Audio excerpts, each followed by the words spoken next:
Man, it's so sad that we're almost completely moved out of this house. No. I've been here a while.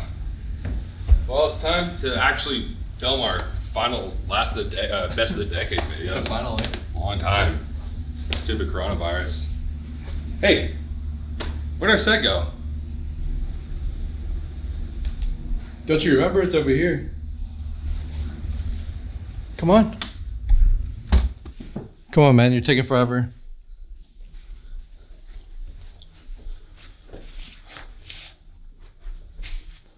Whoa, your hair is a lot longer than it was just a few seconds ago. Man, it's weird. Yeah, so does yours. Yeah, it's almost like we filmed this part 2 months later.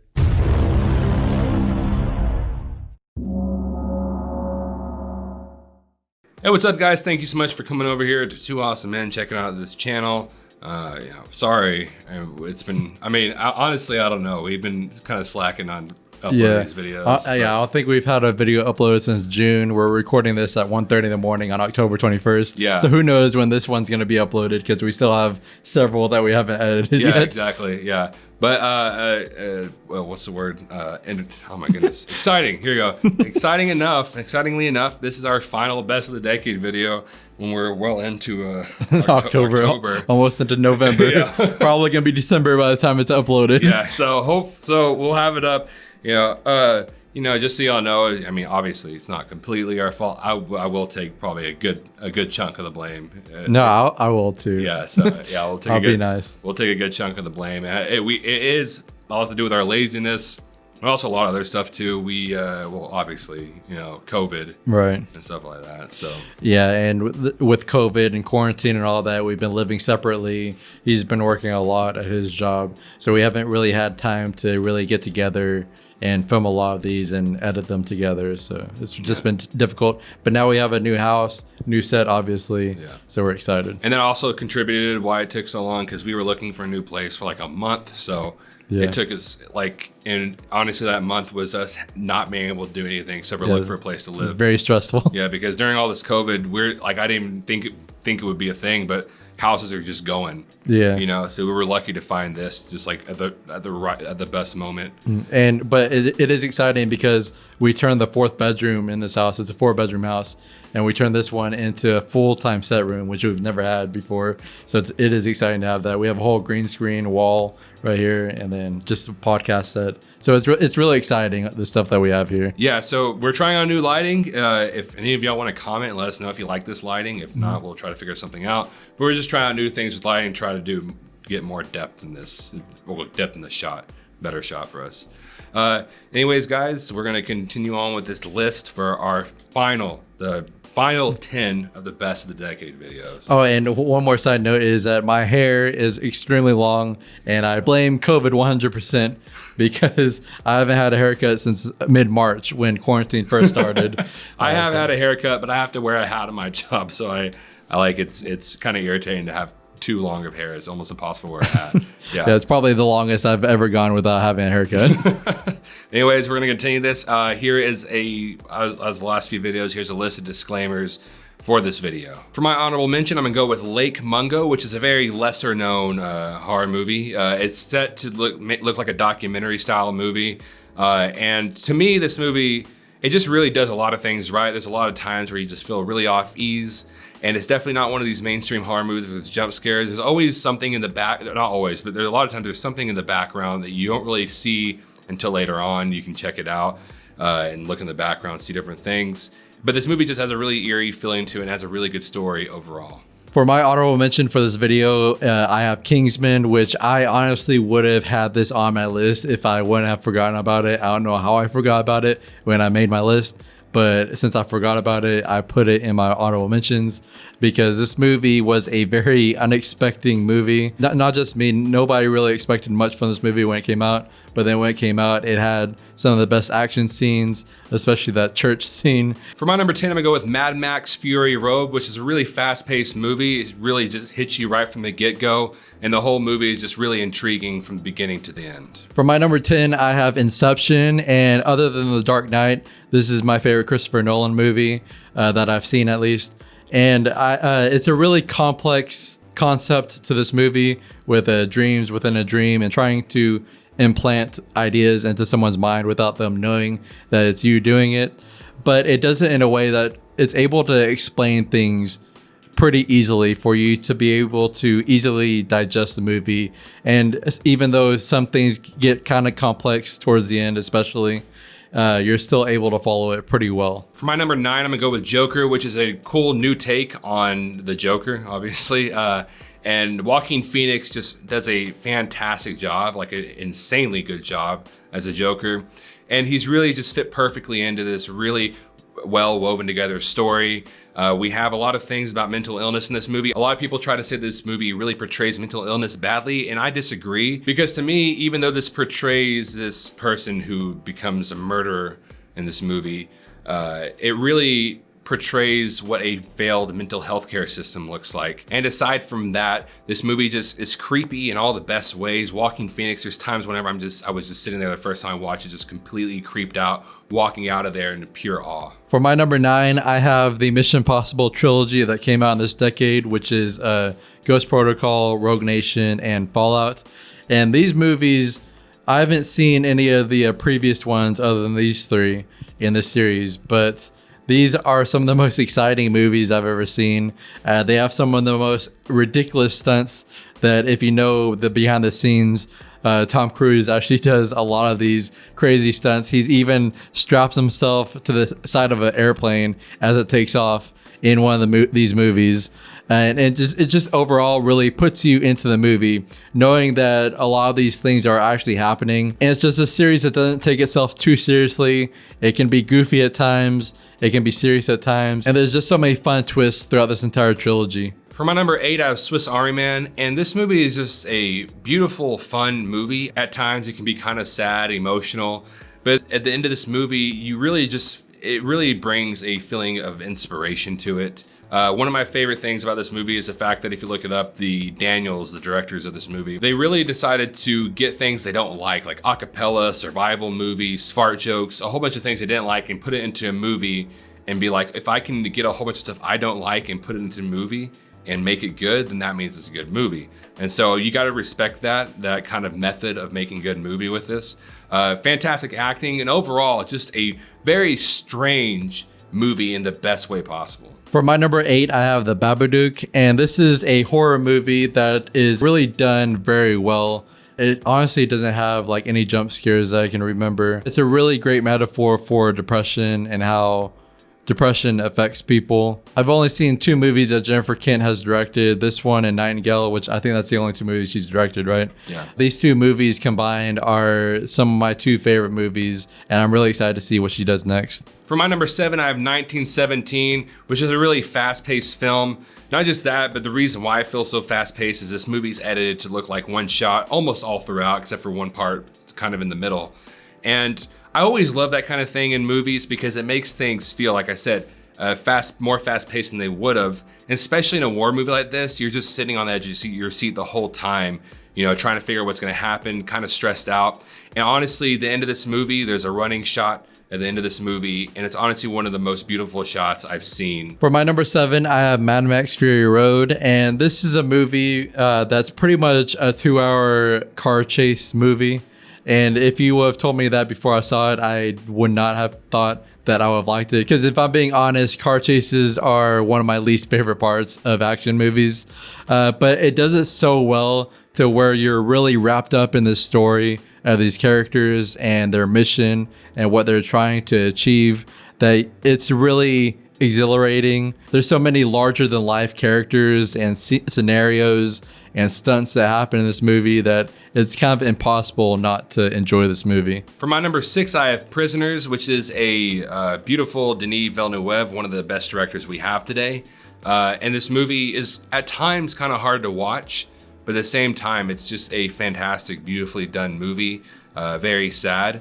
And Hugh Jackman, for me, I mean, I've never seen Hugh Jackman as a bad actor before, don't get me wrong, but in this movie, he really just shows you what he really can do. For my number 6, I have Avengers Infinity War, and this is a movie that really should not have worked with how many characters there are, how many storylines there are, but it really works because it was like what, 8-9 years in the making. Well, really 10 years in the making, and several movies leading up to this event. All the characters in each storyline are working towards the same goals, and it really culminates into one of the most anticipated events in really movie history, and it really delivers in so many ways with such a perfect villain. It was really sewed together perfectly. And the ending of this movie, when I saw it in theaters, when me, Marquez, and Brittany saw it in theaters for the first time, it is one of the most exciting and really like surreal moments I've ever felt in a movie experience before. For my number 5, I have Black Swan. And whenever I first heard about this movie back like a long time ago, it never really interested me, but I decided to watch it for this list. And this movie is really fantastic from beginning to end.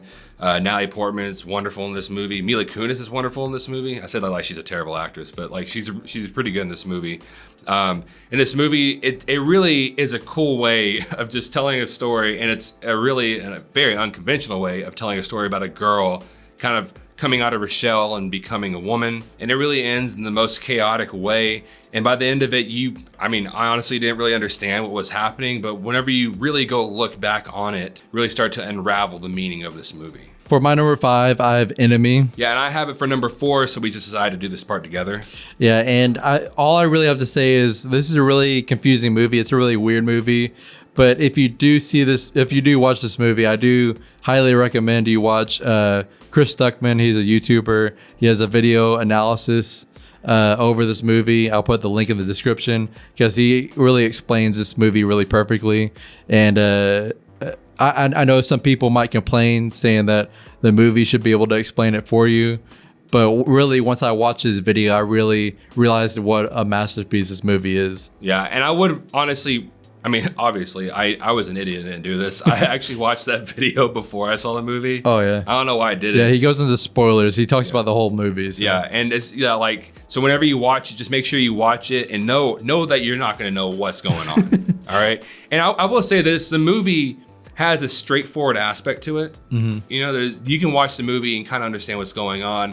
It's even the part that could be a twist possibly, it's not really a twist because it's obvious. I don't think Denis Villeneuve meant to make it a twist. Right. You know, the main thing about the movie. Yeah. To go with his point, there is a certain level of straightforwardness to where you can watch it without having to look deep into the metaphors. But it does get to a certain point to where you don't really, if you're just watching it straightforwardly, if that's a word, you're not going to really get an answer to what's really going on. Yeah. You have to really know. You have to really know what the metaphor that they're going for is. Yeah, because if you just watch it like stand alone, you like you said, you're going to understand probably most of the movie, like most of the actual storyline. But you're not going to get a reason for it, you know? And that's why we recommend you watch Chris Stuckmann's video, because he really does explain the reason for this movie. The reason for the spiders. Yeah, exactly. The reason for everything. And honestly, when you watch the video, like, okay, there's nothing else it could possibly be. And after watching that video for both of us, it really, truly opened our mind for this movie and really made us appreciate this movie fully. So since Marquez did his number 4 with me, which was Enemy, I'm going to go with my number 4 now. Which is Birdman, and this is a movie that's filmed to look like one scene, and it really, I really freaking love one shots in general. And when a movie does it, like this movie in 1917, it really immerses you in the story and the struggles of the characters. And for both of our number 3, we have Hereditary, which is honestly one of my favorite horror movies of all time. Yeah, honestly, The Shining has been my favorite horror movie of all time, but I honestly, every time I think of this movie, I kind of have to put it over The Shining, as much as that might make y'all hate me, because this movie really sticks with you after you watch it, especially the last like 15-20 minutes is just one of the most disturbing sequence I've seen in a movie, and the whole movie really builds up to this climax of ending of a movie. Just so perfectly well. And when you watch it again for the second or third or future viewings, you really pick up on these little small details throughout the movie that really give you such an uneasy feeling and makes the movie even creepier than it was the first time. And one thing I want to say is a lot of people like to say that, I don't know if it's a lot of people, but there's enough people for me to hear about it, but some people say that the ending of this movie really ruins the whole, like the atmosphere of the film and just ruins it completely. To me, it doesn't ruin it whatsoever, because if you ever watch movies, right, horror movies, the whole time, maybe the main characters don't know everything about what's going on, but they know enough to know that something's happening. Something really weird is happening, right? Mm-hmm. And so the reason why the whole atmosphere of those movies mix so well together is because there's no reason for it not to, right? The whole movie from beginning to end, they know what's happening, they know something's been haunted, right? With this movie, and if you haven't seen it, I guess slight spoilers, not huge spoilers though. Right. The main characters don't have no idea what's happening at all. And it's one of the best things about this movie for me, because the whole movie has hints and it gives the family hints of what's happening, but they don't know what's happening. So in a sense, we are kind of with this family, you know, kind of slowly learning everything. And all of a sudden it happens. All of a sudden something big happens, right? So to me, that's why that's why people say that the whole movie and the ending don't mix together. It wouldn't make sense if the first like 3 quarters of the movie was exactly the same as the last quarter, because the family is finally understanding what's happening. And horror elements aside, because if you ever watch this movie, and just a warning for people who haven't seen this movie, it's not really completely scary throughout the entire movie. It's more of a drama with horror elements, and then like all of a sudden it just becomes a horror later towards the end. And so that's a big thing, just so you know it's not gonna be scary throughout. But also, just horror elements aside, the acting in this movie is pretty fantastic, especially from Toni Collette, who honestly really should have won an Oscar for this movie. The Oscar just hates horror movies for some reason. Yeah, a lot, like Midsummer, this one, but like really, Toni Collette just at least should have been nominated for this movie. For my number 2, I have The Nice Guys, which to me is honestly one of the funniest movies I've seen, let alone this decade. And really, it has Ryan Gosling and Russell Crowe, and it's 2 guys where it's like, do those guys really work together? But they work well, really, really perfectly, and the story is just really well thought out. For my number 2, and I know this might make me seem like an MCU fanboy because I had 2 MCU movies in the top 10, but my number 2 is Captain America: Civil War. And really, every time I watch this movie, I realize just how perfect it is. I mean, sure, Zemo does get away with a few coincidences with his plan, but it's things that I can overlook, especially with the comic book movie. But really, the foundation of this movie is really the characters. They really go deep into these superhero characters, a lot more than you see in a lot of comic book superhero movies, because you have Steve Rogers, who was made to be this perfect soldier who is loyal to the government, but after his solo movies with the Winter Soldier, he starts to lose his faith in the government. And then you have Tony Stark, who was this independent, narcissistic hothead who didn't really follow rules, who through his solo movies and Age of Ultron has made mistakes and has learned to be a better person, who is desperate to save the world and be a hero for the people of Earth, who now realizes that he needs to be put in check. And so you have these 2 ideologies who have been flipped onto their heads because of their character development through their past movies. And it really pulls it off perfectly in this movie. By the way, here's a list of disclaimers. Yeah.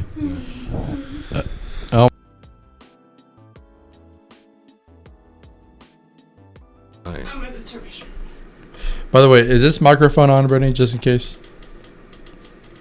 The green light? Yeah. All right, cool. By the way, here's a list of disclaimers. Yeah. And well, guys, here we go after a very long wait. With our number 1. For my number 1, I'm going to have Birdman, also known as Birdman, The Unexpected Virtue of Ignorance. And the reason why I honestly absolutely love this movie, from the very first time I saw it, I was like, man, I don't know if I'm going to watch something that beats that. In my mind, I don't know if I'm going to watch something that beats it. When I first saw it back in, 2014? I believe it came out, 2014? Yeah. Yeah. When I first saw it, I'm like, man, this is one of the best things I've ever seen in my life. So I knew this would probably go somewhere on this list from the get-go.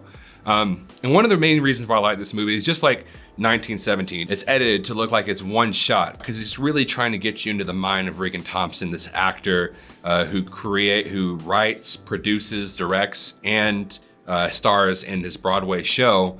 We're trying to get into his mind because already he's very stressed out because, you know, he really went down in his career ever since his Birdman movie. So he's trying to pick it back up with his play. And so we're getting to this mind and just how stressed out he is, how jumbled his mind is at all times. And so it's moving fast, kind of stressing us out in a ways, you know, and just really getting us into the mind of this character. And I just love how really well woven this story is put together, how great the acting is. Zach Galifianakis, I just want to bring him up because, I mean, he's a comedy actor. I'm not going to say he's a bad actor, but I haven't really seen him much. And this movie made me realize how great of an actor he is. I really do think that Michael Keaton should have won the Oscar for this movie. I know that Eddie Redmayne, something like that. I know Eddie Redmayne or whatever did good in The Theory of Everything. Don't get me wrong, but I really do think that Michael Keaton should have won the Oscar for this movie. Fantastic acting from everyone and a wonderful ending that really makes you question a lot of stuff. It really makes you question, did that actually happen? Is it supposed to mean something else? Does it mean something with the daughter? What does it mean? You know, and I have my own reason what I think it means. I don't want to get into it here because it is kind of spoilery. But if you haven't seen this movie, I would highly recommend it. And for my number one, I have The Nice Guys. And this is a movie that I honestly hadn't even heard of until it was already on Blu-ray. Marquez showed it to me. And it was completely unexpected with how hilarious it is. It's honestly one of the funniest movies I've ever seen.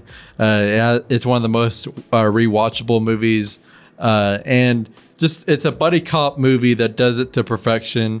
Like Marquez said, Ryan Gosling and Russell Crowe work perfectly with each other, more than I ever would have expected. Ryan Gosling is funnier than I've ever seen him. I mean, he's a great actor, obviously, but I've never seen him in a comedy this hilarious. And then the story itself, like Marquez said, it's woven so perfectly with how many clues there are throughout the entire movie because it is a buddy cop mystery. So it gives you little pieces here and there. Some details that are mentioned that you don't even think have anything to do with the story come back later by the end of the movie. And it's just done so well. And I really love watching this movie.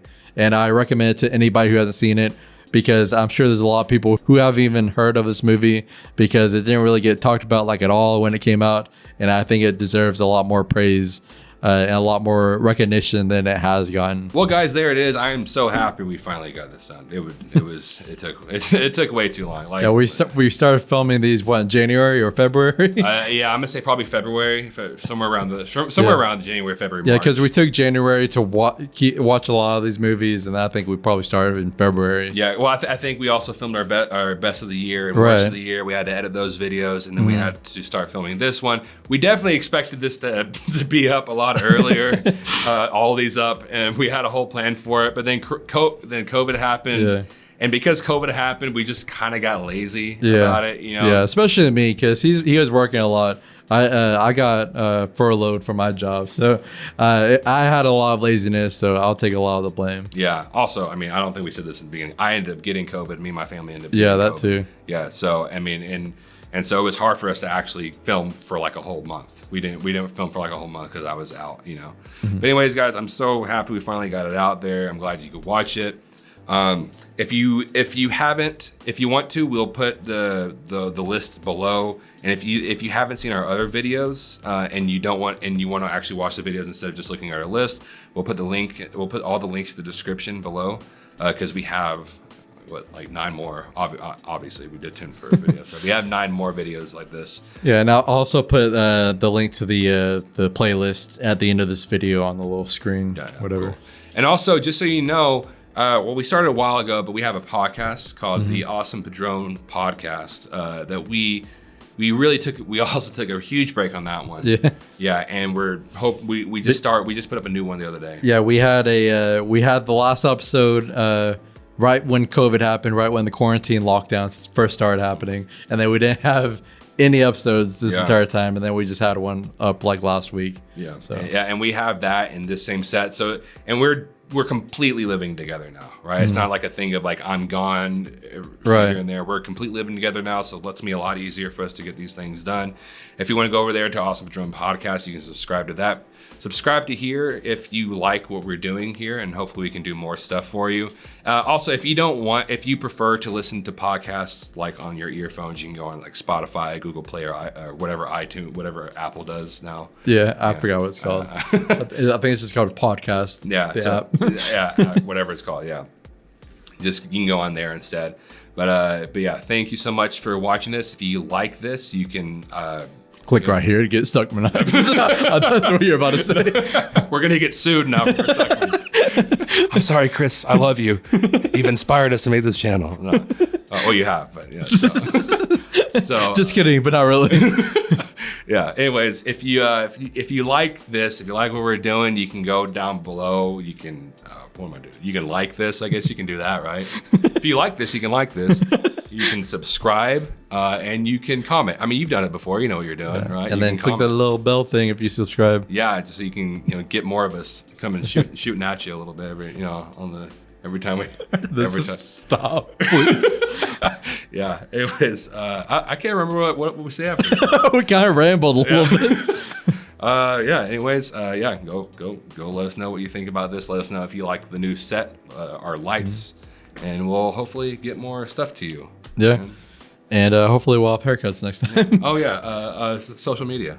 Oh yeah. That's such a condescending. Oh, you're supposed to say this. Say it now. It's been a long time since we've done this. So. And don't forget to follow us on social media. We have a Facebook, Instagram, and Twitter, all at 2 Awesome Men. Side note, I'm probably going to stop using the Facebook because it's not really getting much traction. And there's no way to. So we have. And I've been posted on we have Instagram since like last year. Yeah, so we have an Instagram and Twitter. You can go check those out. You can check out our Facebook too, but it's not going to have anything on there. Just for fun, you can check it out. But yeah. Anyways, guys, thank you so much for watching, and you will see us later.